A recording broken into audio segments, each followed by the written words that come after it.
Hello everybody, welcome to another video from Duncan's how-to guides. I'm going to start off this video with a how not to, because like many people you have a problem with something and you start to fix it and you think you're fixing it in the right place, and then you realise after you've spent a little bit of time you've done the total wrong thing. So on this video I'm looking at a VW Touran here, very similar to mine on the picture. And you'll notice on the roof we've got a aerial there, big arrow pointing at the aerial for you in case you didn't notice it.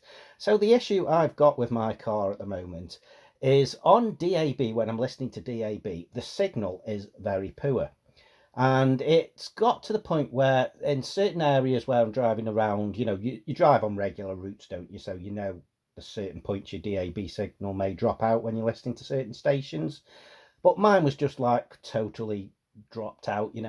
I could drive around the city for an hour and only have 5 minutes of audio actually come on. So I just immediately assumed that there was a problem with the aerial because everything's been working fine. I've not changed anything on my car.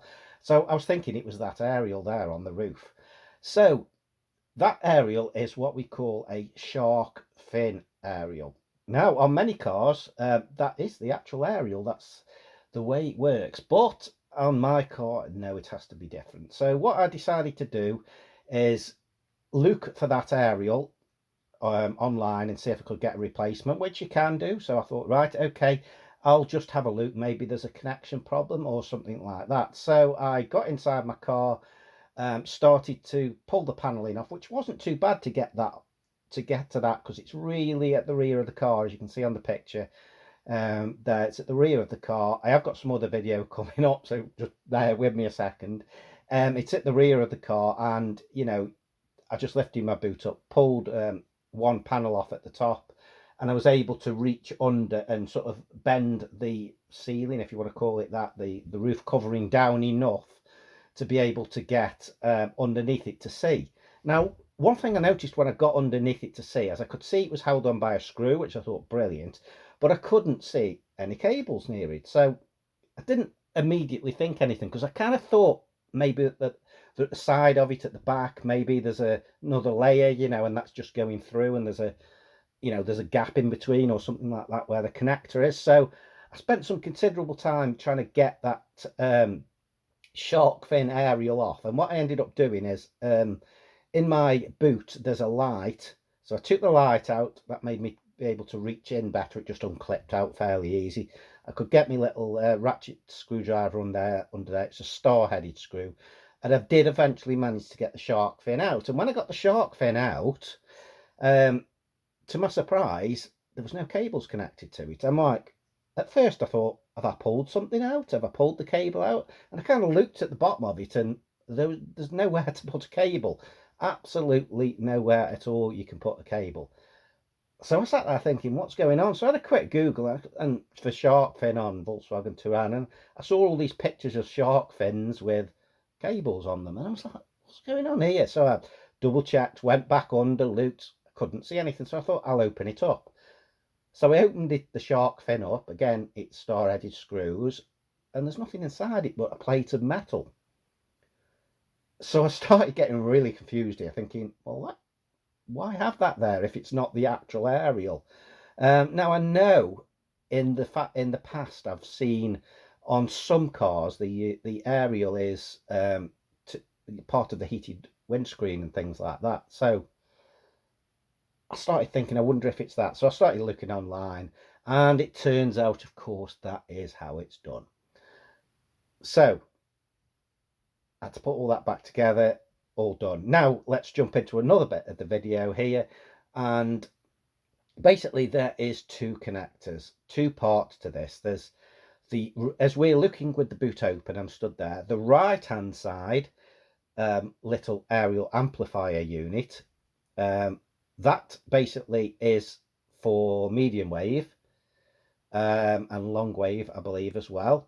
And the left hand side is for DAB and FM. Now it's the DAB side, so I did basically unplug these to prove which way round they were working, and with a radio station on, and that was correct. The right hand side is long wave, medium wave, or whatever, and the left hand side is FM and DAB. And as soon as I unplugged that, I lost my FM, lost my DAB. So I think there's a problem with that, but there you go. That just explains what the two sides are doing there, because you can see on this video I'm just kind of showing you the two different sides, the left and the right side.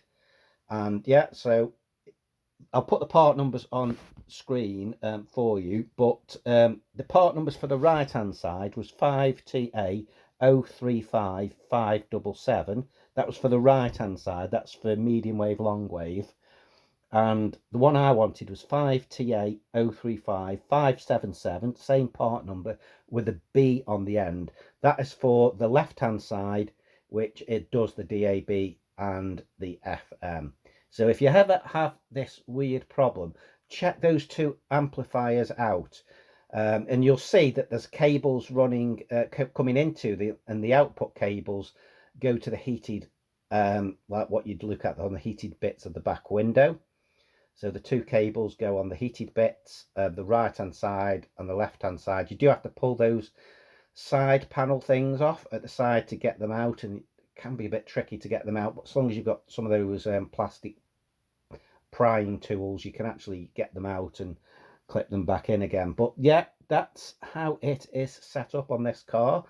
If you've got a similar car, maybe this video will help you in wondering where your antennas are, and I'll put another diagram up on screen as well for you now from the generic VW manual, what you see online a lot, and there's all different antennas it shows you on some cars, so please bear that in mind. The problem I've got seems to be with the one on the left hand side, I think, anyway, so I'm going to look at getting that replaced at some point.